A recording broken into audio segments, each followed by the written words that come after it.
Ja, guten Morgen, liebe Leute, und herzlich willkommen am Montag. Ich bin schon eine Weile wach, Sarah auch. Sie arbeitet übrigens schon. Wir haben uns gedacht, wir schlafen heute mal bis um 7, sind dann aufgestanden und ja, dann habe ich halt das Übliche, erstmal die Tiere gefüttert, ein bisschen Hausarbeit gemacht, habe dann für Sarah einen Frühstücksshake gemacht und bin dann zum Baumarkt gefahren. Ähm, ja, denn ich habe heute vor, oben im Obergeschoss im Schlafzimmer die beiden Fensterbänke zu machen. Und zwar sind dort ja jetzt, sage ich mal, ja, wie diese Frühstücksbrettchen, so ähnlich solche Bänke drin.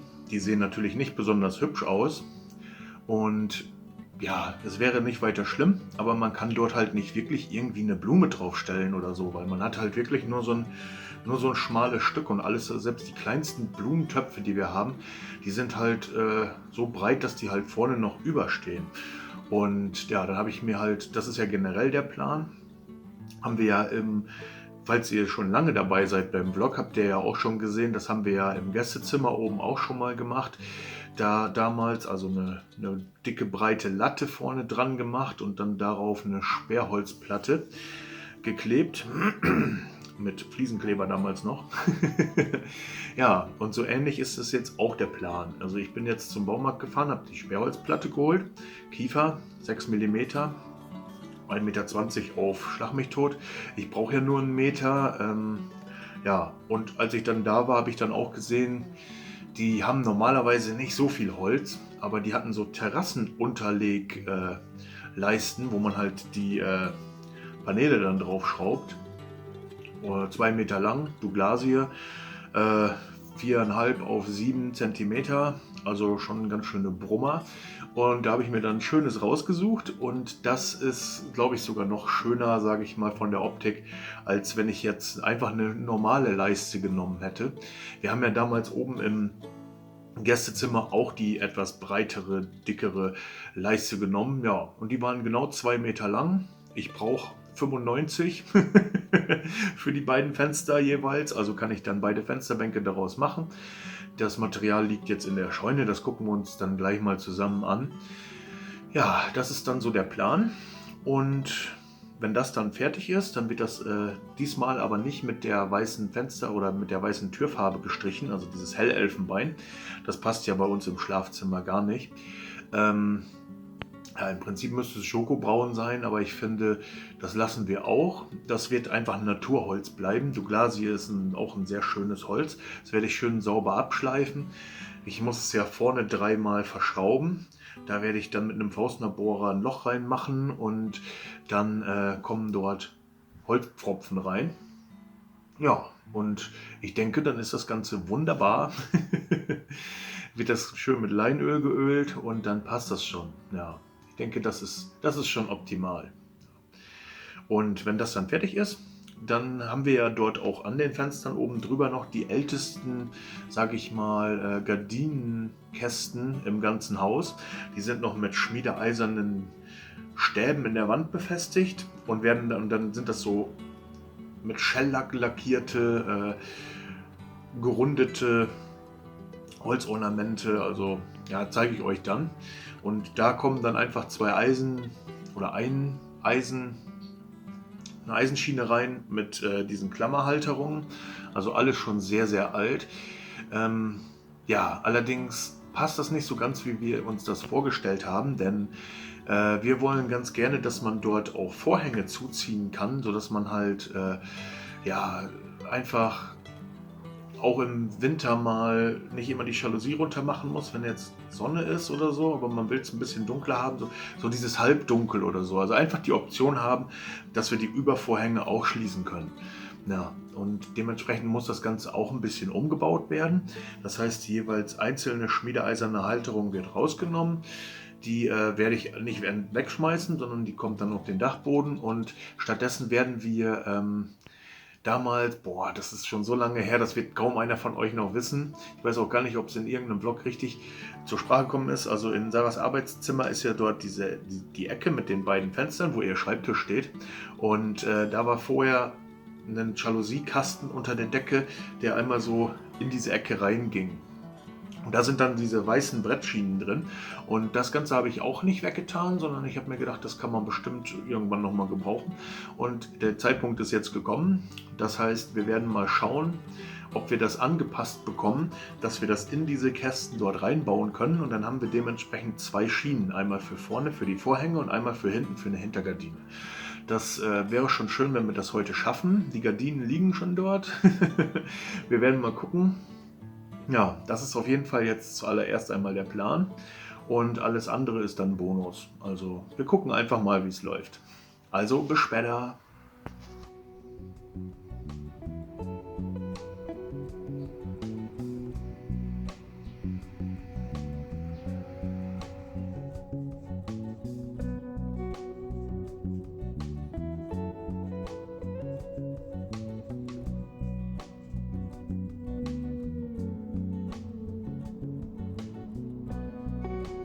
Ja, das hier ist jetzt das Ganze praktisch. Wie ihr schon sehen könnt, das passt natürlich nicht wirklich hier so ins Raumkonzept hinein.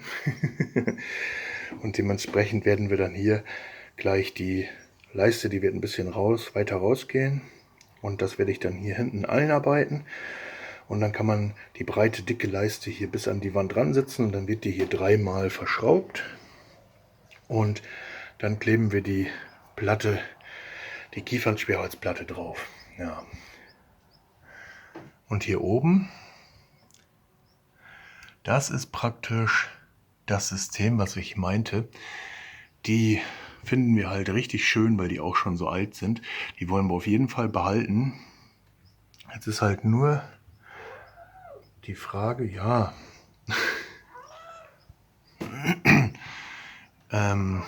wie wir das Ganze gestalten. Also ihr seht schon, hier ist es relativ, hier sind diese schmiedeeisernen Aufhänger. Und dann habe ich hier oben noch ein bisschen Platz nach unten hin. Ich denke, das wird so gerade so ein bisschen verdecken. Da weiß ich nicht genau, ob das gut aussieht, aber falls nicht, müssen wir uns da noch ein bisschen was einfallen lassen. Dann können wir die optional auch oben drauf setzen und das dann so ein bisschen so machen. Na, das würde auch gehen. Ja. Auf jeden Fall hier soll dann die weiße Schiene rein und diese hier mit den alten Aufhängern, die nehmen wir dann weg.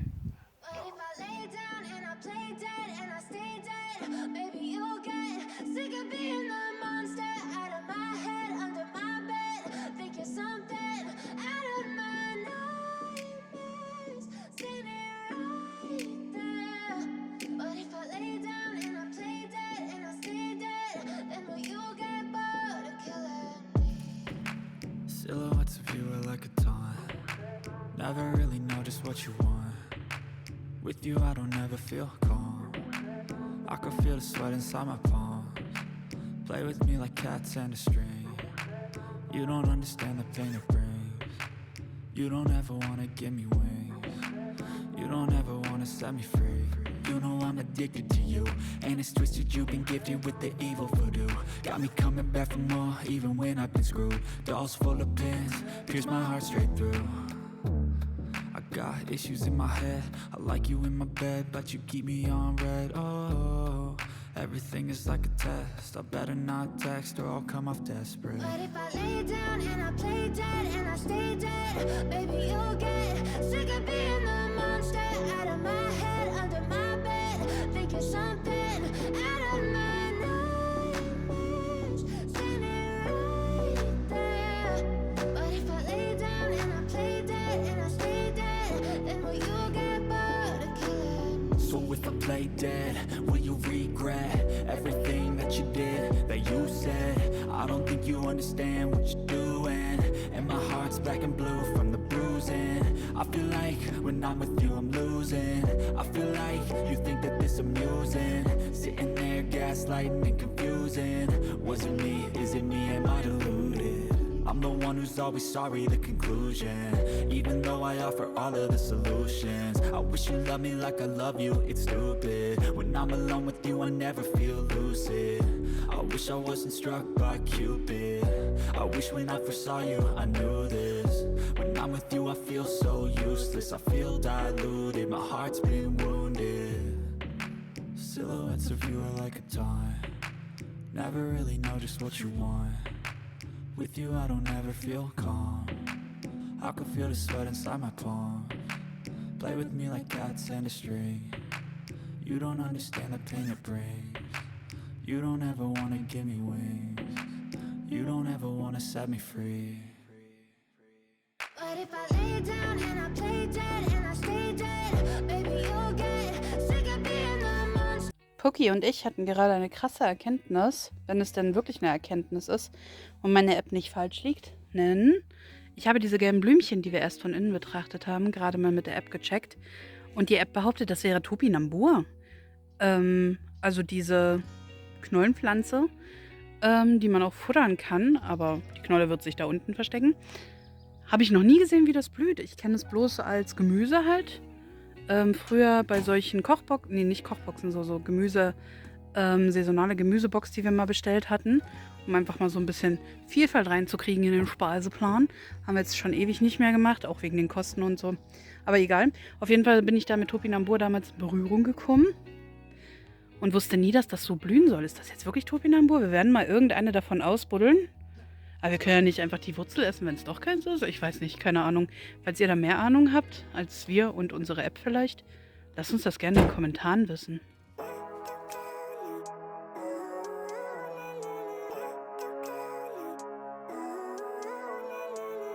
Living life, every day, late at night, not okay. All I want, and I pray, all I need are some better days. Fuck me, I'm looking in the mirror, so foggy, but I've never seen clearer. I don't really think anyone can save me, and honestly I'm not really sure I want saving. I like to be my own worst enemy. There's no risk if you don't try at anything, so I'ma just keep buying everything. See you in the next life, have to be a better me. I don't think that my head's on straight, gotta flip it and grip it and go and get an x-ray. What's wrong with me? I just feel weight pushing on my chest and it squeezes till I suffocate. Better change my mindset, meditate. It's pretty cool that I'm alive and have better days. I could walk, see, hear, I should celebrate. Think I could change my mind, maybe elevate. Living life, every day, late at night, not okay. All I want, and I pray, all I need are some better days.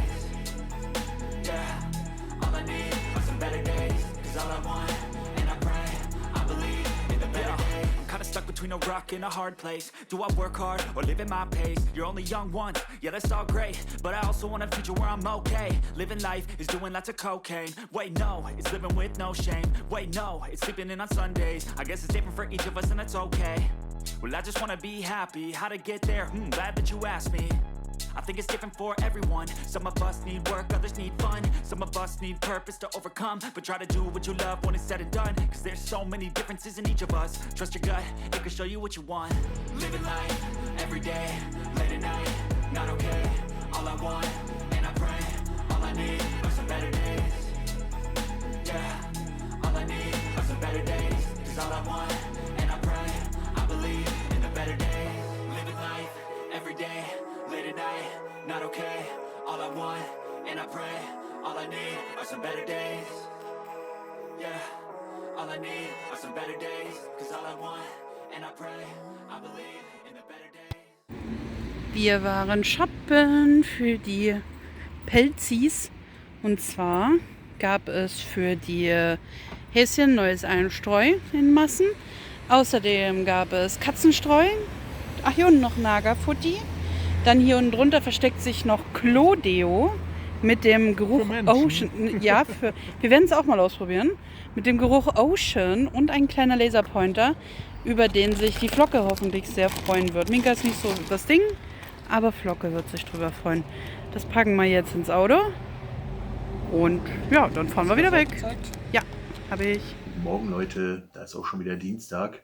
Unsere beiden Termine gestern, die gingen noch relativ lange. Also wir haben ja noch bis kurz vor 9 dort gesessen und waren dementsprechend auch erst gegen 9:30 hier wieder zu Hause. Naja, ich habe dann noch eine Kleinigkeit gegessen und dann sind wir eigentlich auch schon direkt ins Bett.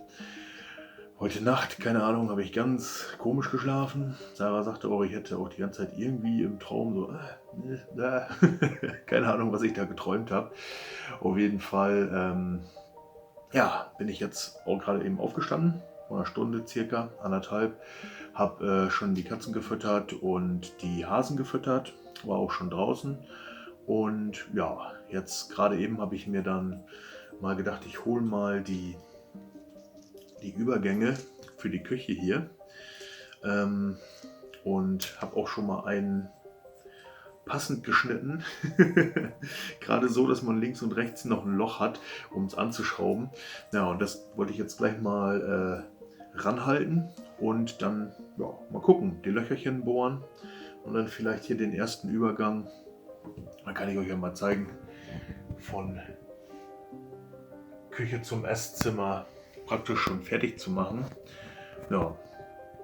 Und ja, mal gucken, wenn das gut klappt, dann mache ich vielleicht auch direkt zum Badezimmer das zweite Teil ran. Ja, und dann geht es oben bei den Fensterbänken weiter. Da müssen wir ja noch die zweite Oberfläche dort anpassen. Auch wieder eine Schablone machen, so wie ihr das gestern gesehen habt. Praktisch aus Zeitungspapier und dann malen wir uns das im Prinzip so an. Übertragen es dann draußen auf die Sperrholzplatte und sägen das Ganze dann aus. Da muss es aufgeklebt werden. Die Fensterbank von gestern, die können wir heute versiegeln mit Silikon. Ja. Und dann, wenn das Ganze dann so ein bisschen angetrocknet ist, dann können wir sie vielleicht heute auch schon ölen. Aber ich würde mal gucken, vielleicht öle ich auch alles erst zusammen, wenn die andere Fensterbank fertig ist, zusammen mit den beiden Oberflächen von den Nachtschränkchen und von der Schminkkommode. Das könnte man im Prinzip alles in einem Rutsch dann mit dem Hartwachsöl streichen. Naja, wir müssen mal schauen. Auf jeden Fall werde ich das jetzt erstmal angehen und dann gucken wir mal, wie es heute so läuft. Also bis später.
Inka, möchtest du beim Einräumen helfen?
Leute, das ist auch schon wieder Mittwoch. Ja, ich habe gestern gar nichts mehr gefilmt. Es kam noch so eine Kleinigkeit dazwischen. Und zwar, gestern Abend noch ein kurzfristiger Termin für die Hausbesichtigung von der Bank für das Haus, was wir hier bis jetzt gemacht haben. Dementsprechend habe ich dann gestern noch ein bisschen aufgeräumt und dann war der Termin praktisch auch schon. Ja, und jetzt gerade stehe ich hier draußen vor der Garage und überlege, ich muss ja für den Elektriker hier praktisch noch ein Leerrohr ziehen. Das muss dann praktisch von dem Kellerdurchgang hier einmal irgendwo hier durch auf diese Ecke von der Garage hin. Und ja, da bin ich jetzt am Überlegen, was da wahrscheinlich am einfachsten ist oder was nicht. Ob ich direkt hier vorne lang gehe, dann habe ich nur ein ganz kurzes Stück, was ich dann theoretisch ja, untergraben muss sozusagen. Das Ganze da soll ja ein 100er Rohr rein, dass man dann praktisch das auch als Leerrohr verwenden kann, wo man dann halt ja, viele Kabel durchziehen kann, wenn es halt benötigt wird. Aber das Ganze muss natürlich auch ein bisschen ja, praktikabel sein. Wie ihr sehen könnt, hier ist ja überwiegend der Gehweg. Ich denke, die Betonplatte wird nicht so groß sein. Hier ist natürlich ein Fundament drunter. Hier haben wir jede Menge Schotter. Und selbst wenn ich jetzt von dort hier durchgehen würde und dann hier durch den Boden in die Garage rein, müsste ich unter die Betonplatten durch. Und ja, da weiß ich noch nicht so genau, was da das Beste ist. Das ist auf jeden Fall alles ein ganzer Haufen Arbeit. Und naja, schauen wir mal. So, ich denke, ich weiß jetzt, wie wir es machen werden. Und zwar werden wir von dort einmal ja relativ schräg hier vorne zu diesem Stein hin gehen. Dann von dort unter die Blumenkübel hier vorne hin. Und dann gehen wir einmal hier an der Vorderkante bis hier vorne ran. Hier machen wir es ein bisschen größer und dementsprechend dann unter die Sohlplatte durch einmal das Rohr dann auf die andere Seite. Ich denke, das ist die optimalste Lösung. Ich habe auch gerade hier mal geguckt, wie dick der Schotter ist. Der ist höchstens so, also da kommt man schon ganz gut durch. Dann kommt dann weißer Sand und was da drunter ist, weiß man natürlich logischerweise nicht, aber das werden wir dann ja rausfinden. Material haben wir auch hier, also da könnte ich dann jetzt diese Woche schon bei anfangen.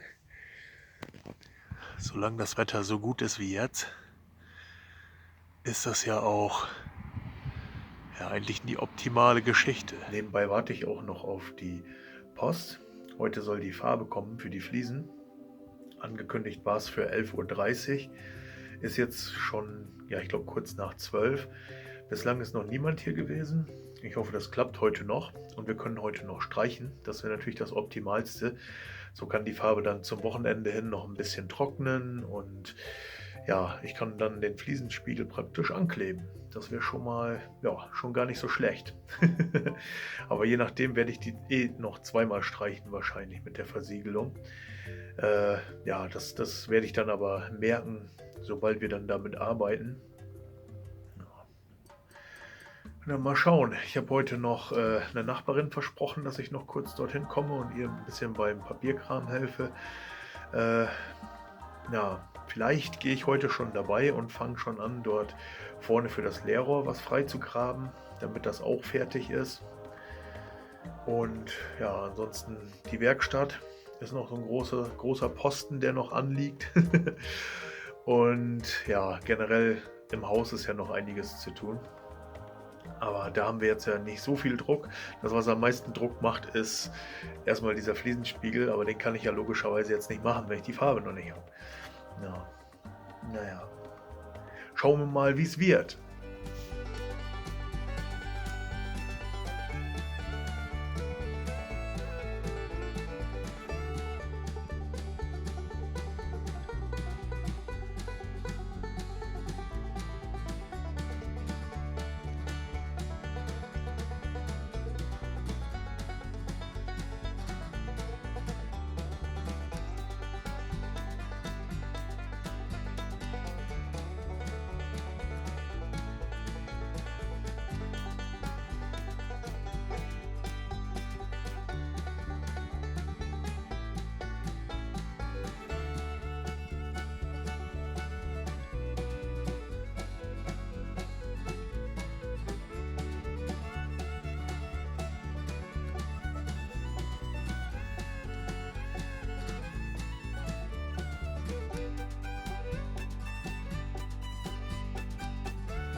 So, liebe Leute, der Anfang ist gemacht. Das Loch in der Sohleplatte ist schon mal drin und der Durchbruch nach außen auch schon. Ich habe jetzt auch gerade schon mal einen 90-Grad-Knick und eine Rohrverlängerung hier ran gemacht. Ich möchte ganz einfach, ja, sag ich mal, dass es zumindest ja, bis zu dieser Höhe mal Wasser stehen könnte, weil die Garage ja deutlich tiefer ist als das Wohnhaus und ja, es kann ja immer noch sein, dass es mal Flut gibt oder so.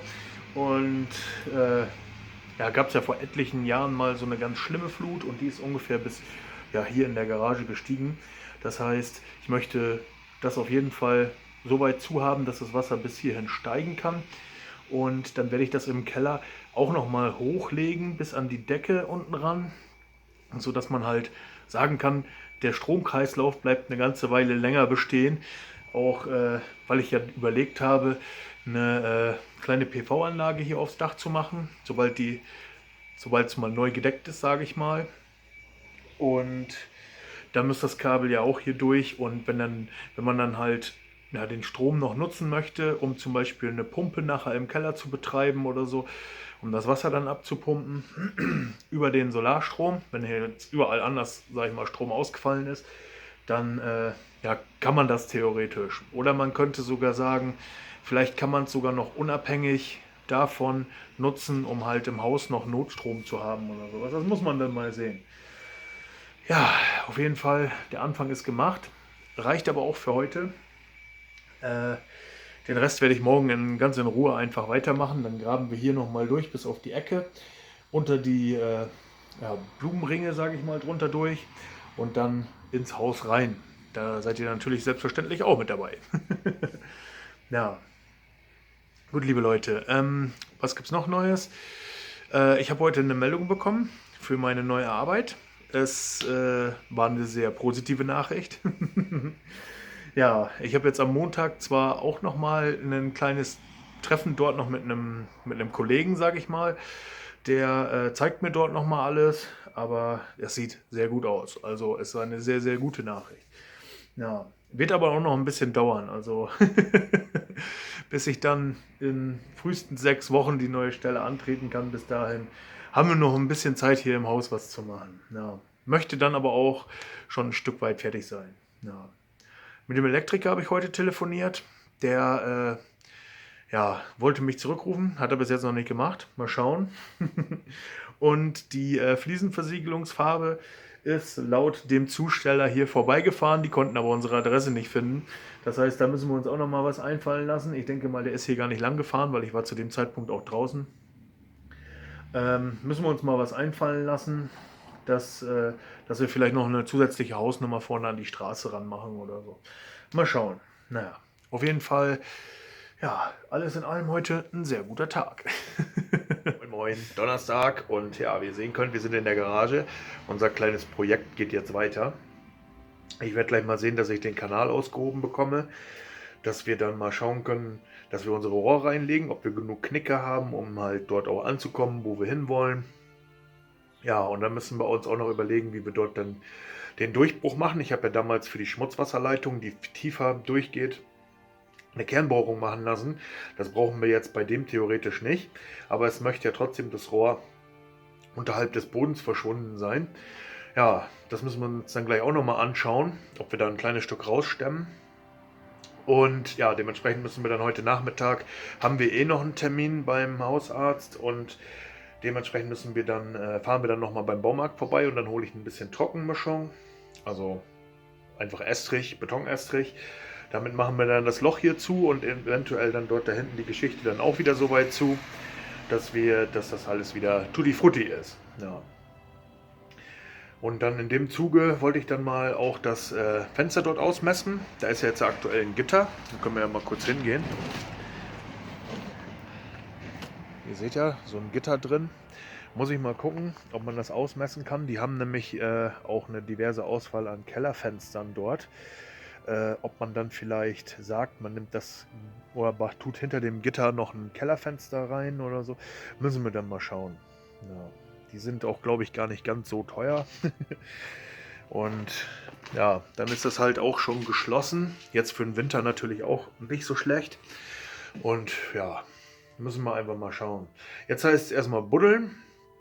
Und ja, ihr müsst die Daumen drücken, dass dort nicht irgendwas noch auftaucht, was dann die Arbeit unnötig erschwert. Wir müssen ja hier vorne noch unter diesen Blumenkübel drunter her und dann dort an der Seite. Aber ich denke, das wird schon gehen. Ganz so tief werden wir ja nicht müssen. So viel Schotter ist hier ja auch nicht. Den Schotter lege ich zur Seite, den Kies hole ich raus. Ich denke, das wird schon werden. Ja. Und dann gucken wir mal, was wir dann noch machen. Also bis später.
So, wir sind jetzt erstmal bis zur Ecke hier vorne hingekommen.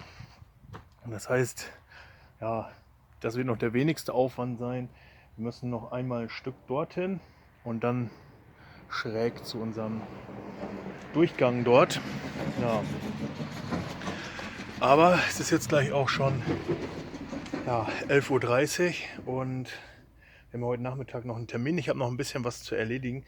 Es hat ein bisschen länger gedauert, als ich gedacht habe. Und dementsprechend müssen wir jetzt hier an der Stelle erstmal unterbrechen. Und dann muss ich erstmal mich um meine anderen Geschichten kümmern. Ich muss noch ein bisschen für den Let's Play Channel aufnehmen. Dann habe ich noch 1, 2 Telefonate vor mir. Unter anderem nochmal mit dem Elektriker. Und ja, dann wollen wir dann später los. Das heißt, ich muss dann auch noch duschen. Und ja, zwischendurch gibt es ja auch noch Essen. Also ja, müssen wir uns jetzt erstmal gedulden, bis wir dann nachher wieder da sind. Wahrscheinlich geht es dann morgen früh dort weiter. Na, wir werden sehen. Gut, liebe Leute, dann bis später. So Leute, Freitag und wir fahren jetzt gleich erstmal zum Baumarkt. Das haben wir gestern nicht mehr geschafft. Wir waren noch bis kurz vor 7:30 bei den Schwiegereltern. Und ja, dementsprechend hat sich das dann nicht mehr gelohnt, in irgendeiner Weise noch beim Baumarkt anzuhalten. Aber ist nicht weiter schlimm. Ich muss ja sowieso gleich noch in die Stadt rein. Ich habe dort noch einen anderen Termin.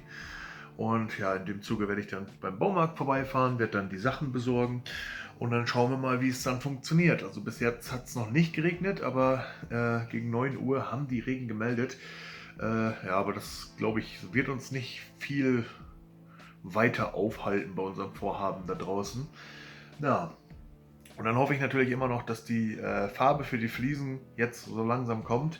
Wie gesagt, das war ja eine Katastrophe mit dem Zulieferer, der einfach unsere Adresse nicht gefunden hat, obwohl wir praktisch so leicht zu finden sind und bis jetzt nie irgendein anderer Zulieferer oder ein Postdienst oder so irgendwelche Probleme hatte, uns zu finden.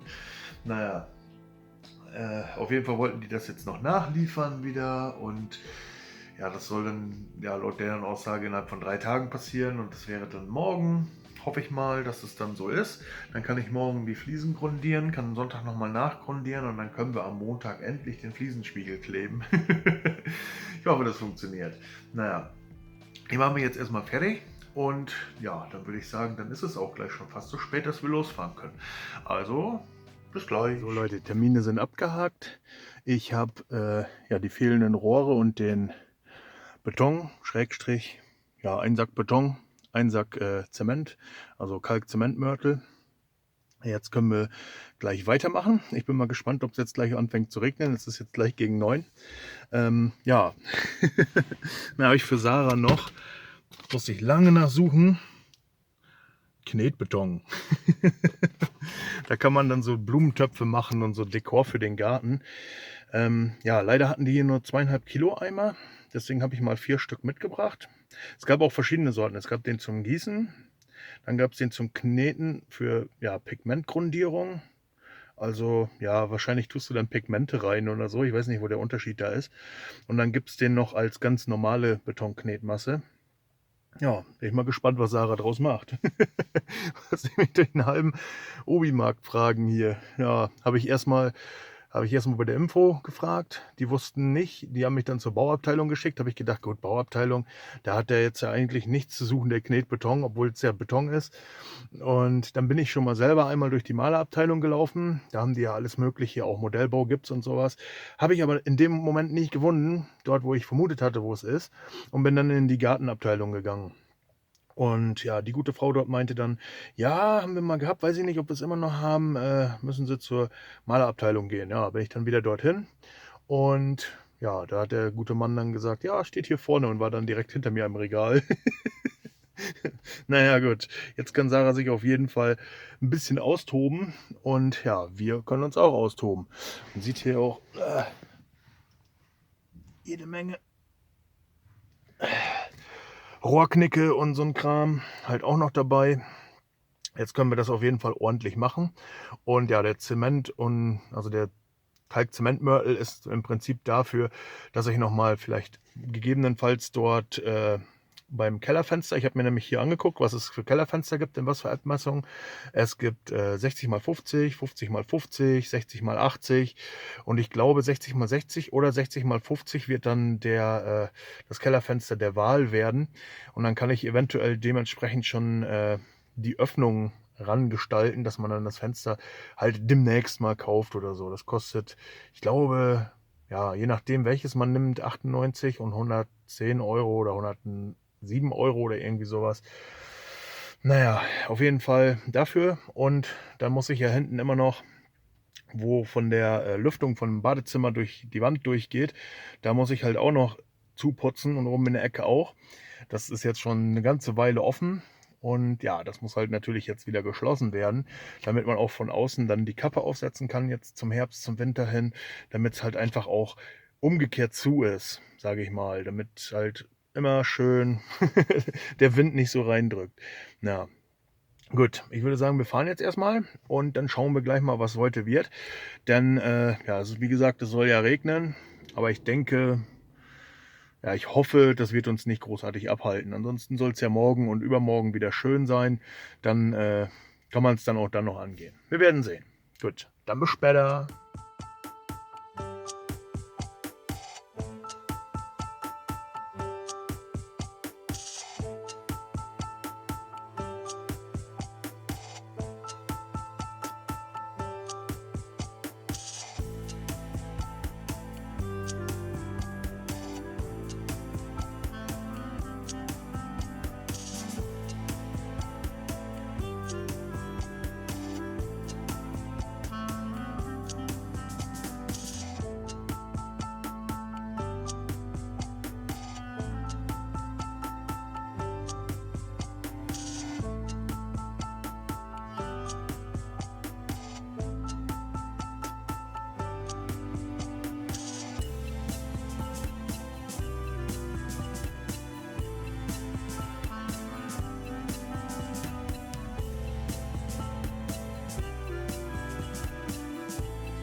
So Leute, mittlerweile hat es angefangen zu regnen.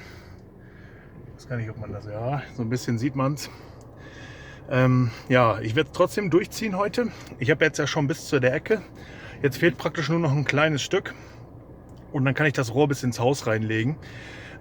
Ja, in dem Zuge, ich habe heute Morgen ja schon beim Einkaufen geguckt, ob die passende Fenster da haben. Ja, ich hatte gestern gemessen 60 auf 40 und deswegen hatte ich jetzt eben keins mitgenommen, weil ich mir nicht ganz sicher war, ob ich da konstruktiv, wenn ich dort ein bisschen mehr Platz freistemme, ob ich da auch 60 auf 50 reinbekomme, das was ich praktisch dort gewunden hatte im Markt. Das habe ich jetzt noch mal in Ruhe ausgemessen und habe mir das noch mal angeguckt und ich denke, mit ein bisschen Modifizierung bekommt man das da schon rein. Das bedeutet, ich habe jetzt noch mal mit Sarah geredet. Es ist zwar ein bisschen doof, aber ich werde jetzt noch mal zum Obi fahren, werde dieses Fenster kaufen.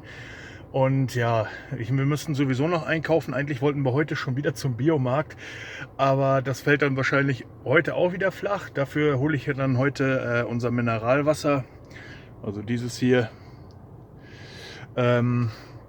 aus dem Edeka auf dem Weg und werde dann auch direkt dort Mittagessen mitnehmen.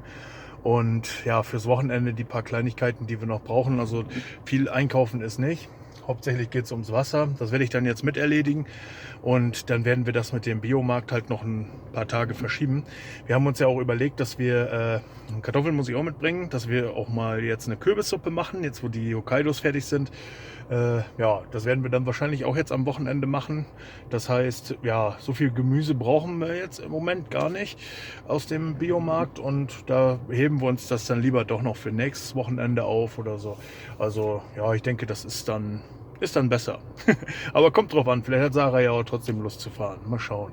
Ich werde jetzt auf jeden Fall erst noch mal zum Markt fahren, hole das Fenster, tue auf dem Rückweg einkaufen und dann werden wir hier weitermachen. Mal schauen, das soll auf jeden Fall heute noch fertig werden.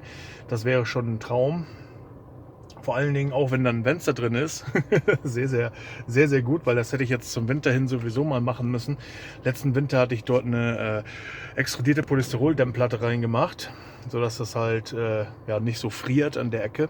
Wenn jetzt natürlich ein schönes Fenster reinkommt, dann kommt der Frost gar nicht mehr rein und ja, das wäre schon ein Träumchen. Gut Leute, ich würde sagen, wir düsen dann erstmal los und bis später. Hallo Leute, heute ist ein verregneter Tag. Und die Pucki, die so ein bisschen rumgesaut hat an ihrem Napf, muss ich dann noch sauber machen, ist mit mir hier in der Küche, denn sie weiß genau, dass ich euch ein paar Sachen zeigen möchte, die wir uns zugelegt haben. Und zwar, und was ich heute übrigens auch noch vorhabe, da müssen wir dann ein bisschen leiser reden, damit Christian das im Obergeschoss nicht hört, weil das soll so eine kleine Überraschung werden.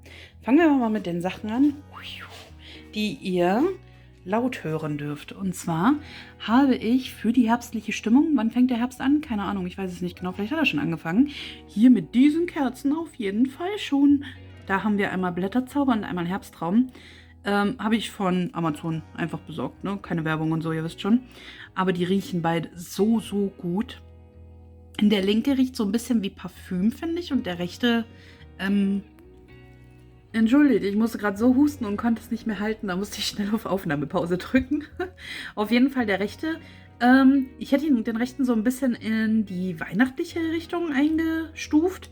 Ich weiß nicht, woran es liegt. Vielleicht ist da Zimt drin oder so. Beide riechen aber sehr, sehr gut und intensiv. Wir haben beide noch nicht angezündet. Sie kamen nämlich erst heute an. Können wir euch dann noch berichten. Aber falls ihr leckere Herbstdüfte oder Düfte insgesamt sucht, schnappt euch mal die sind voll cool. Außerdem haben wir vor, eine Schlachtung vorzunehmen. Und zwar einen von unseren Kürbissen wollen wir für unsere Mägen opfern. Und Christian hat heute extra ein paar dicke Bio-Kartoffelknollen geholt. Und ein paar dicke Zwiebeln auch noch. Und da werde ich weiß nicht, ob morgen oder so, aber im Laufe der kommenden Tage eine leckere, warme Kürbissuppe, vielleicht mit Räuchertofu oder so, weiß ich noch nicht, mal gucken, wie wir das machen. Und vielleicht auch, kleines Vögelchen Röstzwiebeln, wollte ich sagen, aber werft mal mit mir. Könnt ihr das sehen? Ich glaube, der Vogel ist weg, oder? Ich sehe es nicht richtig. Ihr seid jetzt größer als ich. Doch, der ist da. Ich sehe was wackeln. Und ein Motorrad. Weil ich hebe euch gerade ganz nach oben. Ich selber sehe es nämlich nicht so richtig. Okay. Ein Vogel auf dem Bäumchen. Und ich habe vor, jetzt muss mal leiser werden, Christian hat sich einen Kuchen für heute gewünscht. Und da habe ich vor, eine etwas besonderere Art von Marmorkuchen zu backen. Marmorkuchen ist ja seine absolute Lieblingsspeise, kann man das so sagen? Lieblingsdessert, wie auch immer. Und ich habe aber, wie schon gesagt, an eine besondere Form gedacht. Und zwar soll in den hellen Teig Apfelstücke, ich habe da drüben schon was vorbereitet, muss ich noch den Rest klein schneiden. Aber ich habe gedacht, ich rühre mal den Teig zuerst ein und dann schnibbel ich die Äpfel weiter. Naja, mal gucken. Und in den Apfel, also in den hellen Apfelteig, kommt dann noch Zimt hinein. Und weil wir ja kein Ei oder sonst was verwenden und wir haben vorgestern, glaube ich glaube vorgestern war es, ja, haben wir Reibekuchen mit Apfelmus gegessen und davon ist der noch übrig. Den haue ich als Eiersatz rein, damit der Teig schön fluffig wird. Und man könnte auch Weizenmehl nehmen. Ich habe nur noch Dinkelmehl da, deswegen nehme ich einfach das. Da muss man immer so ein bisschen, zumindest bei der 630er Art, ein bisschen mehr Saft reinhauen, sage ich mal. Also ein Löffel Apfelmus mehr, dann wird er nicht so fest oder andersrum. Wenn man zu wenig Nassigkeit reinschmeißt, dann wird er sehr kompakt. Deswegen würde ich raten, immer ein bisschen mehr Feuchtigkeit rein. Und in den braunen, der wird erstmal aus dem Kakao, den ihr hier dahinter versteckt seid, braun gemacht. Und da mache ich ein paar Schokostückchen rein. Und dann wird der Kuchen gemarmort. Und ich dachte, das ist vielleicht eine ganz geile Sache. Oder? Wir machen das einfach zusammen, oder? Und dann, das Beste bleibt ja uns dann vorbehalten, den Teig kosten. Schmeckt ja meistens besser als der Kuchen selber, oder? Finde ich zumindest immer.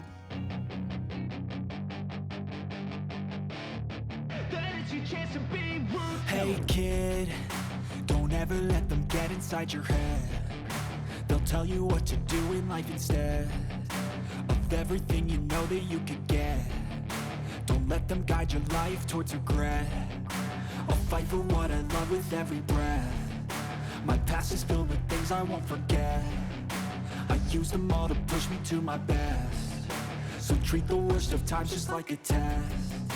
If only I could go back in time, I'd tell myself that everything will end up alright. Just push yourself, test yourself, figure out what you like, and find your limits, don't be rigid, always work towards a prime. Surround yourself with open minds, people can change your life. A few friends with intent can help you feel alive. Find a passion, take some action, and with a little time, just be patient, make a statement, try to enjoy your life.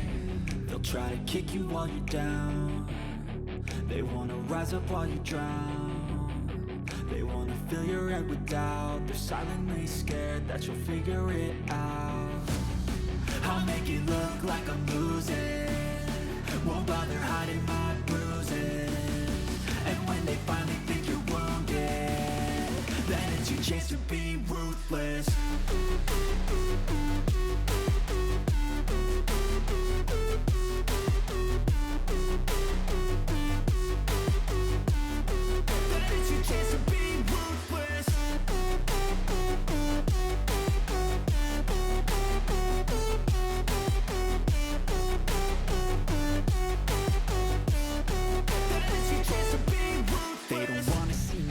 They don't wanna see me care. Anytime I make some progress, I can see that they compare. I think everyone's against me, maybe something in the air. Am I paranoid? I swear a void is forming and they're scared. I walk a straight path, not many can say that. I like to play fast, cross me and there's payback. You better pray that I don't see your face at any place that I go. I know you hate that. I've been doing fine, I'm not wasting any more time.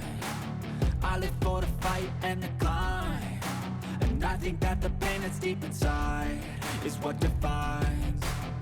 So I won't give up, I'm gonna make it to the top. I don't care what's in my way, I swear I'm never gonna stop. I could fall flat on my face and I swear I won't get back up, cause I don't deserve a thing and the road ahead is tough. They'll try to kick you while you're down. They wanna rise up while you drown.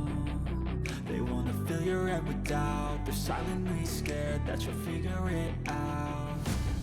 I'll make it look like I'm losing. Won't bother hiding. Und während der Kuchen nun in der Röhre vor sich hin backt, habe ich mich wieder nach oben verkrochen. Christian ist drüben im Arbeitszimmer und nimmt gerade Assassin's Creed ein bisschen auf und schont sich. Ihm geht es heute, nachdem er unten das Kellerfenster eingebaut hat, nicht mehr ganz so gut.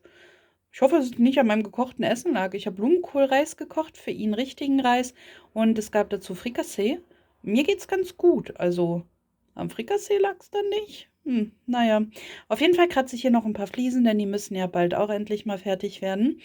Und ich hoffe, dass dementsprechend auch bald die Lieferung vom DPD ankommt mit der Versiegelung. Oh, DPD. Ich glaube, da habe ich euch schon öfter erzählt, wie furchtbar ich einfach diesen Lieferservice finde, weil er einfach nie bei mir ankommt irgendwie. Naja, wie dem auch sei, während ich hier dann gleich Fliesen kratze. Ihr seht hier vielleicht so ein bisschen die Form angedeutet. Die rechte Fliese wird dann bald aussehen wie die linke. Wohnt mir der Dr. Stoll ein bisschen bei. Ich mag seine Videos sehr gern. Ich mag die ruhige Art und man lernt außerdem noch ein bisschen was dabei. Also dann, Leute, wir sehen uns wieder, wenn die Fliese fertig ist oder der Kuchen oder mal gucken, was zuerst davon am Start ist. Schaut mal, mein Kuchen ist fertig. Der ist nicht angebrannt übrigens. Das sieht so dunkel aus, weil das halt das Schokoladen-Kakaopulver ist und die Kamera das irgendwie so dunkel macht. Besonders hier auf der rechten Seite irgendwie. Aber glaubt mir, in echt sieht das nicht verbrannt aus. Naja, auf jeden Fall muss ich den jetzt ungefähr eine Viertelstunde hier in der Form auskühlen lassen. Und wenn das passiert ist, kann ich den stürzen. Und dann kann ich das mit ein paar Äpfeln, die leider schon ein bisschen braun geworden sind, weil ich sie zu früh geschnitten habe, drapieren und Christian ein heimliches Stück Kuchen nach oben bringen. Denn er ist immer noch am Aufnehmen die ganze Zeit. Und das ist Schokolade dort übrigens auf der rechten Seite. Die habe ich ja auch geschnibbelt, um die in den Kuchen zu machen. Vielleicht ist das auch die Schokolade, die Zartbitter, die das so dunkel gemacht hat. Dass sie vielleicht zerflossen ist oder so. Ich weiß es nicht. Keine Ahnung. Aber auf jeden Fall mache ich das dann gleich. Jetzt müssen wir, wie schon gesagt, 15 Minuten kurz warten. Und vielleicht mag er dann ein Kuchenstücki kosten. Yum, yum, yum. Guckt mal, die Errungenschaften hier wollte ich euch auch alle noch zeigen. Wir waren ja bei meinen Eltern gewesen und da haben wir ein paar schicke Sachen bekommen. Und zwar, lass mich mal vorsichtig hier reinfilmen und mir über den Tisch lehnen. Das Ganze ist ein kleines Vogelhaus, was aussieht wie eine Katze. Das muss ich noch zusammenbauen und bemalen. Und dann können wir das draußen in unseren Vogelfutterbaum ranmachen. Nehme ich euch dann auf jeden Fall mit, wenn ich das mache. Bin ich jetzt leider noch nicht dazu gekommen. Die Woche war mal wieder mega arbeitsreich, also von meiner Arbeitsstelle halt her. Und deswegen, ihr habt es ja auch gemerkt, ich habe nicht geschafft, so viele Stories oder sonst was zu machen. Aber ich hoffe, dass das bald irgendwann ein bisschen besser wird. Jetzt kommen ja auch ein paar Feiertage im Oktober und November. Und ja, ich gehe einfach mal davon aus, dass es dann besser wird. Positiv denken. Wie dem auch sei, wir haben noch abgegriffen einen kleinen Honigteddy, ein Winnie Pooh quasi und einen Rückenkratzer für mich, weil ich so kurze Arme habe und meinen Rücken nicht erreichen kann wie ein T-Rex. Und dann haben wir bekommen, fangen wir erstmal mit den Sachen an, ein bisschen Herbstdeko noch, einen kleinen Igel, ein Kürbis und ein Pilzi. Die müsste ich draußen eigentlich noch in die Blumentöpfe machen, aber ich habe Angst, dass die dann kaputt gehen. Deswegen habe ich erst eher überlegt, ob ich die hier drin als Herbstdeko irgendwo, zum Beispiel hier bei dem, wie nennt man das? Blumentreppe, bei dem Ding halt irgendwo hinstelle oder da in den Topf irgendwie rein oder so. Ich weiß es noch nicht ganz. Oder ans Fenster. Mal gucken, wie ich das auf jeden Fall mache. Weil, wie schon gesagt, draußen, wenn das sich dann mit Wasser vollsaugt und so, dann, ja, ist, glaube ich, nicht so cool. Mal gucken. Und diese 3 kleinen Goldstücke hier hinten, da ist von einer Nachbarin leider der Mann dann verstorben gewesen. Und da hat die Dame das aussortiert, was sie nicht mehr, ja, braucht. Und da hat sie dann an uns gedacht und zum einen diese coolen Krüge, Tassen, wie auch immer, uns gegeben. Die werden wunderbar ins Wohnzimmer passen. Ihr wisst ja vielleicht noch von älteren Vlogs, dass das Wohnzimmer blaue Tapete hat. An manchen Unakzentstellen, sage ich jetzt mal. Und an den anderen Stellen ist blaue Tapete mit so weißen Blümchen drauf. Ähnlich der Tapete, die im Flur ist, nur dass die im Flur gelbe Blumen hat. Zeigen wir euch alles dann genauer, wenn das Wohnzimmer entsprechend eingerichtet wird. Und dort sollen ja auch noch verschiedene Balken hin und im Idealfall ein Kamin. Und wir müssen das Sofa noch kaufen, dann nehmen wir euch bestimmt auch mit und so. Da ist auf jeden Fall noch viel, viel zu tun. Und auf dem Fensterbrett könnten in diesen beiden blauen Krügen dann Blumen, Trockensträuße, zum Beispiel, ich habe ja den Strauß aufgehoben. Der steht jetzt gerade im Wohnzimmer, aber ihr werdet wieder seekrank, wenn ich euch jetzt gerade dahin schleppe. Außerdem ist dort gerade, also der Elektriker war dort noch nicht. Da könnte ich nur mit Taschenlampe hingehen. Und ja, das würde wahrscheinlich mit dem Handy nicht richtig gehen. Ich zeige es euch später, irgendwann mal in einem späteren Vlog. Auf jeden Fall der allererste Blumenstrauß, den Christian mir geschenkt hat, den habe ich damals getrocknet. Und der existiert noch als Andenken quasi. Den könnte ich da reinmachen und im Wohnzimmer ausstellen. Wäre zum Beispiel eine süße Idee, oder? Und dann haben wir noch bekommen diesen großen Krug. Wartet mal, hier ist an der Seite. Singen die Englein noch für uns. Den finde ich auch sehr schön. Ich mag ja generell so alte Krüge, die so Keramik, Porzellan irgendwie was mäßig sind, wie die halt hier. Finde ich sehr, sehr schön, mag ich. Kann man auch Blümchen, Gestecke reinmachen oder einfach nur schick hinstellen. Und hier hinten, dieser Brottopf, der sieht aus wie Plastik erstmal, oder? Als meine Mutter den für mich fotografiert hat, habe ich auch erstmal gefragt, ist das Plastik? Weil ich... Oh, wir haben es 20 Uhr. Habe ich ja günstig gemacht. Wartet, ich mache eine Pause, bis die Uhr fertig ist. Da ist die Uhr fertig gewesen. Sorry, da habe ich überhaupt nicht drauf geguckt, dass das jetzt demnächst soweit ist. Aber wie dem auch sei, beim Brottopf sind wir stehen geblieben. Der ist nämlich aus Ton tatsächlich. Den kann man, also ich weiß nicht, ob man damit wirklich backen kann, aber man könnte den Brotlaib entsprechend darin aufbewahren. Ich habe gedacht, vielleicht kann man da drin auch gären lassen oder gehen lassen, besser gesagt. Und vielleicht kann man da drin auch im Ofen dann backen. Ich habe ein bisschen Angst, dass der Ton das nicht aushält bei höheren Temperaturen und dann vielleicht bricht oder so. Falls jemand von euch vielleicht Erfahrungen damit hat, ob das gehen würde, dann haut's mal gerne in die Kommentare. Das würde mich halt interessieren. Und der glänzt so schön, weil der so, nennt man das lasiert? Ich glaube schon, ne? Oder glasiert. Eins von beiden ist er auf jeden Fall. Oder vielleicht sogar beides. Aber das ist wirklich echter Ton. Der ist wunderschön. Ich mag ihn sehr gern. So ein Ding habe ich mir auch gewünscht gehabt. Einfach weil ich es toll finde und weil ich eigentlich auch den Plan hatte, es darin zu backen, weil das im Ofen nochmal wie ein viel kleinerer, besserer, kompakterer Ofen ist. Ich habe ja diese, oh, wie nennt man das? Ist nicht eine Auflaufform, sondern, ich weiß gerade nicht, wie es heißt. Das sieht aber aus wie eine Auflaufform mit Deckel. Haben Auflaufformen Deckel? Naja, ihr wisst schon, so ein Ding halt. Und in dem kann man hervorragend ein Brot backen. Das wird von allen Seiten so super knusprig. Ja, Flocke ist auch gerade hier angekommen. Und in dem Ding kann ich mir vorstellen, dass das noch viel besser dann wird. Aber ja, wie schon gesagt, ich will es nicht aufs Spiel setzen, dass das zerbricht. Und dann ist das schöne Ding kaputt. Naja, wollte ich euch einfach nur vorstellen, die schönen neuen Sachen. So Leute, spät am Freitagabend. Ich habe jetzt gerade da hinten in diesem dunklen Zimmer ein paar Folgen Assassin's Creed für den Let's Play Channel aufgenommen. Ja, und jetzt riecht das ganze Haus lecker nach Kuchen und es ist sehr, sehr dunkel und ein kleiner, fälliger Spion begleitet uns. Wartet mal, ich mache mal das Licht an. Ups.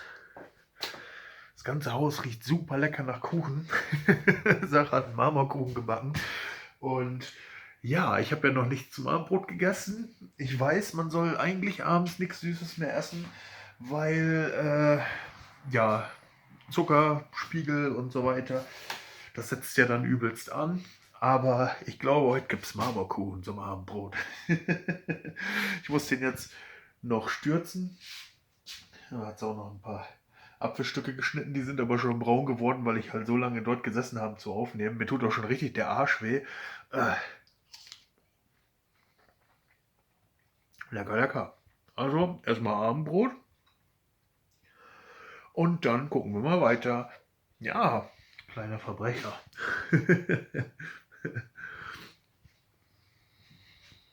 Boah Gott, Leute, wenn ihr den riechen könntet.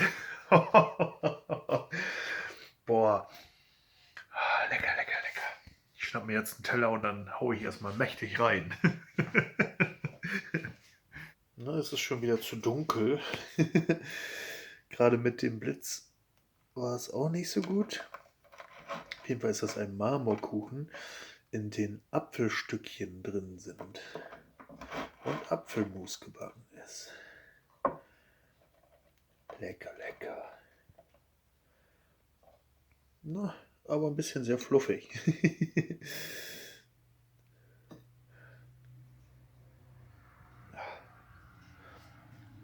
Lecker, lecker, lecker.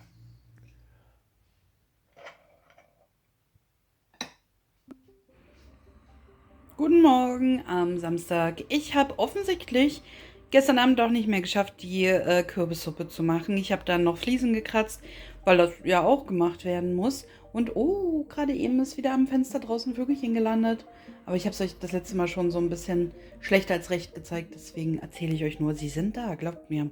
Auf jeden Fall mache ich jetzt gleich eine Kürbissuppe. Und zwar aus diesen Kartoschkis. Dann hier drüben noch die Zwiebeln, die ich einmal anbraten werde dort. Und dann werde ich diesen massiven Kürbis schlachten. Der ist aus unserem Garten, eigener Anbau, freue ich mich schon voll drauf. Und ich werde nicht Wasser dazu gießen, sondern ich mag das eigentlich immer ganz gerne, wenn man das mit Milch macht. Und wir haben gerade halt Hafertrink, also Rinder mit, würde ich sagen. Und dann kriegen wir hoffentlich eine kleine cremige, leckere Kürbissuppe. Wir haben dann auch noch Brot, altes Brot. Und das werden wir vielleicht noch so ein bisschen für Croutons anrösten. Kann ich ja dann gleich in der Pfanne machen, wenn die Zwiebeln draußen sind, fällt mir gerade so auf. Dann können wir die da so ein bisschen drüber streuseln. Und ich muss noch gucken, ob wir irgendwo vielleicht Räuchertofu haben, um den auch noch genauso zu den Croutons so reinzumachen als kleine Einlage oder sowas. Ja, lasst euch überraschen. Ich weiß es selber noch nicht, was ich machen werde, aber ich nehme euch mit auf den Weg. Jetzt müssen wir aber erstmal schnibbeln, liebe Leute. So, da ist auch schon wieder Samstag und ja, heute gilt's. Wir wollen ein klein bisschen Ordnung machen hier draußen. Wir haben ja gestern das Fenster eingeschäumt und heute wollen wir mal den Montageschaum abschneiden von innen und von außen, werden dann dementsprechend die Oberflächen vorbereiten und ja, dann werden wir das Ganze mal von außen verputzen mit einem Kalkzementputz. Und ich muss noch schauen, ob ich noch was da habe. Wenn ich noch was da habe, werden wir das Ganze auch von innen mit einem Kalkputz noch ein wenig verputzen. Und ja, hier unten haben wir noch so eine kleine Aussparung, sage ich mal, wo wir das Rohr reingelegt haben, dieses 100er Rohr, das Leerrohr für die Garage, für die Elektrik. Das müssen wir dann zubetonieren und auch in der Garage dann die Ecke, das wird heute auch zubetoniert. Ja. Ich würde sagen, das machen wir jetzt mal. Und ihr seid natürlich wie immer herzlich eingeladen, dabei zuzuschauen. Ja, mal gucken, wie es nachher aussieht. Wir müssen auch noch schauen mit der Fensterbank. Ich habe eigentlich vor, dass wir hier vielleicht ein bisschen was Fensterbank-ähnliches mit einarbeiten. Ich habe aber allerdings noch keine Idee, was man da nehmen könnte. Also Fliesen etc. pp. Müssen wir dann mal schauen. Vielleicht wird es auch im Endeffekt einfach nur Beton sein. Ja. Gut, ich würde sagen, nicht lang schnacken, Kopf in den Nacken. I know you told your friend you're not okay. And tell me what's wrong and why you never said you felt that way. And guess you're trying to stay strong and fake a smile until I look away. But I've known you too long, it hurts to watch your blue eyes fade to gray as you fade away. As you fade away. Yeah, I'm about to fade away. Cause every time I wake up I feel like it's Monday. Something's going wrong with all the chemicals up in my brain. All of a sudden I don't look at anything the same way. Gotta build up of my thoughts sitting in an ashtray. I'm sorry that I'm so inconvenient, okay. Just let me be me and I'll stay out of your way. I can see the way you look at me, I'm such a disgrace. I never really asked to be brought into this place. You wanna love me? Well then baby I have a taste. All the highs and the lows, no you'll never be the same. I don't really wanna hurt you but I can't control the pain. If you're sticking by my side maybe we could be okay. Okay, maybe you could be the change I need today. I promise that I've never felt this way. I really hope that you will choose to stay through all the pain. I know you told your friend you're not okay. And tell me what's wrong and why you never said you felt that way. And guess you're trying to stay strong and fake a smile until I look away. But I've known you too long, it hurts to watch your blue eyes fade to gray as you fade away. As you fade away. As you fade away. As you fade away.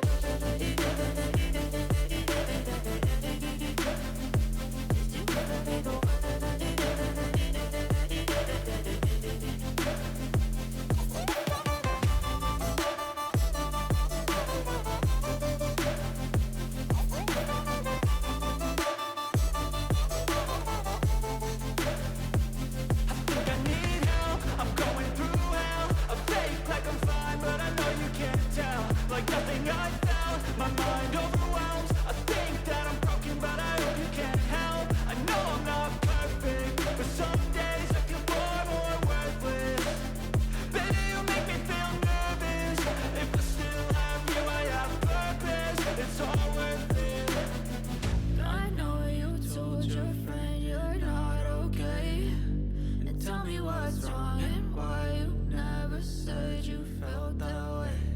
I guess you're trying to stay strong and fake a smile until I look away. But I know you. Christian kam gerade rein, jetzt geht er gerade draußen vorm Fenster vorbei und hat gesagt, es würde draußen überall nach den gebratenen Zwiebeln riechen, die sind doch fertig. Muss ich mich ein bisschen beeilen mit dem Film und die dann entsprechend in diesen Topf halt hauen, damit wir dort alles zusammen haben, was gekocht werden soll. Ich soll euch die Zwischenschritte zeigen. Ich habe hier zwischendurch so ein bisschen das Brot angeschnitten, weil mir die Hand wehte hat vom Kürbisschneiden, damit ich eine kleine Pause mache. Ich sichere mir hier zwischendurch die Kerne weg. Die möchte ich dann abspülen und vielleicht rüsten oder sowas. Mal gucken. Und hier drüben ist einfach der Müll, den ich danach auf den Komposthaufen bringe. Und die Kartoffeln warten da hinten auch noch auf ihren Einsatz. Also das ist der Zwischenstand. Jetzt muss ich mich schnell um die Zwiebeln kümmern. So Leute, fertig. Und einen schönen Naturstein in den Beton gelegt. Das Ganze noch ein bisschen abgewaschen. Ich denke, das wird ganz schön aussehen, wenn es dann getrocknet ist. Ja, und dann die Ränder schön angearbeitet. Natürlich nicht gerade, sondern schön rund, so wie das halt für einen Altbau am schönsten aussieht. Ich finde, es ist sehr gut gelungen. Man muss halt nachher dann mal schauen, wie sehr es noch nachhält, sage ich mal, beim Trocknen. Und wiefern sich das dann nachher von der grauen Hausfassadenfarbe unterscheidet. Gegebenenfalls müsste man dann einfach nochmal so einen kleinen Topf von dieser grauen Farbe holen und das dann nochmal ein bisschen nachstreichen. Da gibt es auch bestimmt auch noch ein oder zwei andere Stellen, wo man noch nachstreichen kann. Andere Seite ja auch. Und da müssen wir ja auch noch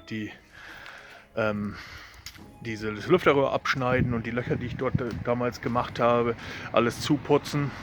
Das habe ich ja alles in dem Zuge gemacht.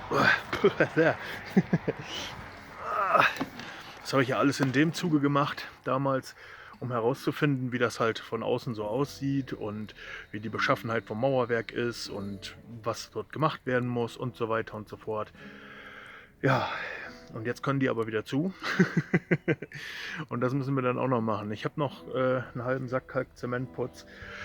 Ich habe auch schon von innen ein bisschen vorbereitet. Ich habe direkt am Fenster, das habe ich jetzt nicht extra mitgefilmt, weil dort in diesem kleinen Runtergang dort, das kann ich vielleicht im nächsten Vlog mal separat filmen, aber da kannst du halt nicht eine Kamera hinstellen oder so, also das ging jetzt nicht. Na, da habe ich dann schon so ein bisschen zumindest am Fenster drumherum und was dort alles ist dann auch schon fertig gemacht. Und ja, demnächst werden wir dann dort wahrscheinlich dann auch nochmal schön breitflächig so ein bisschen verputzen. Aber das kommt dann alles, kommt Zeit, kommt Rat. Das ist jetzt erstmal für sofort nicht so eine Nummer. Also das kann man auch noch in 1-2 Jahren machen. Wichtig ist, dass das jetzt erstmal zu ist, vorbereitet. Das Leerrohr ist drin. Man merkt auch so richtig, wenn man von innen die Hand vors Rohr hält, dass man den Luftzug merkt von dem Temperaturausgleich von der Garage zum Keller. Weil hier oben sind es bestimmt 16 Grad vielleicht gerade so. Und im Keller sind es ja immer 8 Grad und dann hast du halt immer diesen Temperaturunterschied. Das sorgt halt auch dafür, dass im Sommer der Keller feucht wird.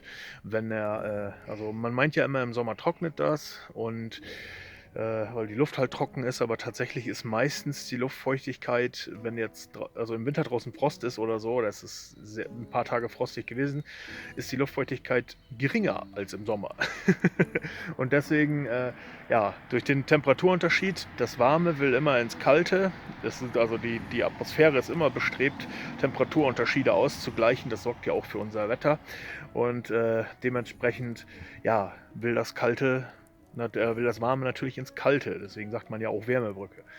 Ja, und weil die warme Luft mehr Feuchtigkeit aufnimmt, sagen wir mal, als im Keller sowieso schon, dann sagen wir mal, hier oben sind 60% Luftfeuchtigkeit und unten sind auch 60% Luftfeuchtigkeit. Man macht jetzt aber allerdings das Fenster auf, dann kommt die warme Luft von draußen mit der 60% Luftfeuchtigkeit in den Keller hinein. Die Luft dort kann logischerweise jetzt auch nicht unbegrenzt viel, also die Luftfeuchtigkeit steigt dort, die wird dann wahrscheinlich auf über 100% steigen. Das bedeutet, dass an den kalten Oberflächen halt überall sich Kondensat bildet und dementsprechend ist es feucht. Und dieser Prozess ist halt den ganzen Sommer über dann vorhanden. Und deshalb wollen wir jetzt auch gucken, dass wir das zu haben. Und hier vorne ist ja noch eine Tür. Und es gibt 1-2 Lüftungsrohre, die in den Keller reinführen. Die sind auch ganz praktisch. Die werden wir allerdings wahrscheinlich so gestalten, dass die wahrscheinlich auch so eine elektrische Komponente bekommen wie jetzt im Bad, sodass man halt im Sommer vielleicht sogar den sag ich mal, Luftaustausch gar nicht hat und im Winter halt dann trotzdem lüften kann. Ja. Naja, auf jeden Fall denke ich, ja, mal schauen, was heute sonst noch so passiert. Ich bin nebenbei die ganzen Videos für den Let's Play Channel am Rendern gerade und ja, jetzt mache ich erstmal Mittagspause. Clara hat eine Kürbissuppe gemacht, die wird es dann jetzt gleich geben. Ich werde dann einfach ein bisschen Pause machen und dann gucke ich mal, was ich heute Nachmittag noch mache. Ja, und dann schauen wir mal, wie lang der Vlog noch wird. Lasst euch überraschen. Also, bis später. Kleiner Zeitsprung am Samstag, denn wir haben es jetzt schon 5:30 und guckt mal, was ich hier für ein... Jetzt mal gucken hier, was ich für ein kleines knuspriges Mäusel gebacken habe. Das sind Leinsamen, die Pünktchen und so. Leinsamenbrot. Und es sieht schon wieder aus, als wäre es hier vorne verbrannt. Glaubt mir, in Realität ist es braun, ja, aber nicht schwarz, wie es dort aussieht. Naja, ist auf jeden Fall ein frisch gebackenes Brot, was jetzt hier gerade ein bisschen ausdünstet. Und dann kann ich Christian Bescheid sagen, denn er wollte erst seine Kürbissuppe essen, also seinen Teil der Kürbissuppe, wenn das Brot fertig ist und er es frisch dazu genießen kann. Yum, yum, yum. Ich wollte euch aber auch gleich mal mitnehmen zu einem Haul, denn ich war ein bisschen shoppen. Ein paar Sachen dachte ich, sind vielleicht ganz süß und interessant, deswegen wollte ich euch mal mitnehmen. Denn, kennt ihr sowas hier, solche Dinger? Ich kannte sie vorher nicht. Wir haben immer Meisenknödel, besonders für unseren Vogelparadiesbaum, nenne ich es jetzt mal. Wer bei den älteren Vlogs schon dabei gewesen ist, der kennt ihn vielleicht. Ansonsten, oh Gott, ich weiß jetzt keine Vlognummer. Schaut euch am besten die Thumbnails an, dort seht ihr ihn irgendwo drauf. Und dann könnt ihr ein bisschen mehr über den erfahren, wenn ihr wollt. Und auf jeden Fall wollten wir die Meisenknödel nicht immer in diesen Plastikverpackungen ranhängen, also diese Netze und so, weil es einfach umwelttechnisch halt Schrott ist, ne? Und Christian hat letztens schon Meisenknödel in so einer großen Box gekauft, die keine Netze haben. Aber ist halt Kacke zum Anhängen, ne? Könnt ihr euch ja vorstellen. Und deshalb habe ich gedacht, ist das doch eine ganz geile Idee, diese kleinen Klopse hier zu haben, wo der Meisenknödel dann rankommt. Die Vögelchen können sich auch dran festhalten, sind immer wieder verwertbar, die sind halt metallisch und trotzen auch dem Regen draußen und man kann sie, wie schon gesagt, immer wieder verwenden und es entsteht kein Abfall und trotzdem, wenn die Meisenknödel rumhängt, ein bisschen was ja, zu tun. Also die Vögel, die Meisen mit den Knödeln. Ihr wisst schon.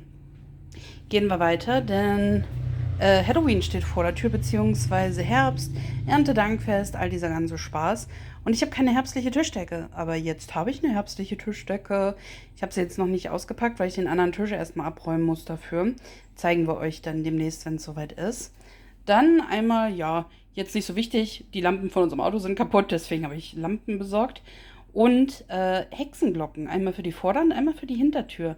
Vielleicht kennt ihr ja den Brauch, die Traditionen, wie auch immer. Die habe ich auf jeden Fall besorgt, weil, ja, der Aberglaube und die Esoterik in mir hat geklingelt. Genauso für den bösen Blick. Ich selber habe eins schon um meinen linken Arm. Das ist quasi für Christian gedacht. Und dann ist unsere Waage kaputt gegangen. Beziehungsweise die, wenn man sich draufstellt, zählt sie erst nach oben das Gewicht, hört dann irgendwo auf und zählt dann wieder nach unten. Ist ja grundsätzlich ganz charmant, ne? Und gefällt mir. Aber ja, wenn man ein wirkliches Ergebnis auf der Waage sehen will, wie viel man nun wiegt, dann ist es halt ja nicht so von Vorteil, wenn sie dann wieder unrealistisch nach unten zählt. Deswegen ist das eine neue, auch so eine mit Körperfettanzeige, Wasser, Muskelmasse und all diesen Spaß. Ob das jetzt so realistisch ist, weiß ich noch nicht. Sie war nicht so teuer. Christian hat die rausgesucht, aber ich habe sie dann halt besorgt. Die war 29 noch was, also runde 30. Deswegen mal gucken, was da ist. Und Leute, ich habe noch eins. Hier dahinter versteckt sich das. Passt mal auf. Was sagt ihr dazu? Oh, jetzt leuchtet es im Hintergrund so sehr. Wartet mal, wie kann ich das denn? Wartet mal, ich muss meinen Handschuh mal ausziehen hier. Den hatte ich wegen dem Brot noch an. Ich mache es mal ein bisschen weiter hier rüber. Ja, jetzt kann man es ein bisschen besser entdecken.